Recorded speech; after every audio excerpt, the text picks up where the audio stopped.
evlərə daxil olduğunuz zaman özünüzü Allah tərəfindən mübarək və çox xoş bir salamla salamlayın. Allah ayələrini sizə belə izah edir ki, başa düşəsiniz. Möminlər ancaq Allaha və onun elçisinə iman gətirən kimsələrdir. Onlar ümumi bir işə görə Peyğəmbərlə bir yerdə olduqda, ondan izin almamış heç yerə getmirlər. Səndən izin istəyənlər sözsüz ki, Allaha və onun elçisinə iman gətirənlərdir. Əgər onlar bəzi işləri üçün səndən izin istəsələr, onlardan istədiyin kəsə izin ver və onlar üçün Allahdan bağışlanma dilə.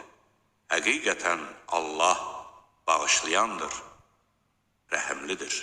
Peyğəmbəri öz aranızda bir-birinizi çağırdığınız kimi çağırmayın. Allah sizin aranızdan daldalanaraq xəlvətcə çıxıb gedənləri bilir. Qoy onun əmrinə qarşı çıxanlar başlarına bir bəla gəlməsindən, yaxud özlərinə ağrılı-acılı bir əzab üz verməsindən qorxsunlar.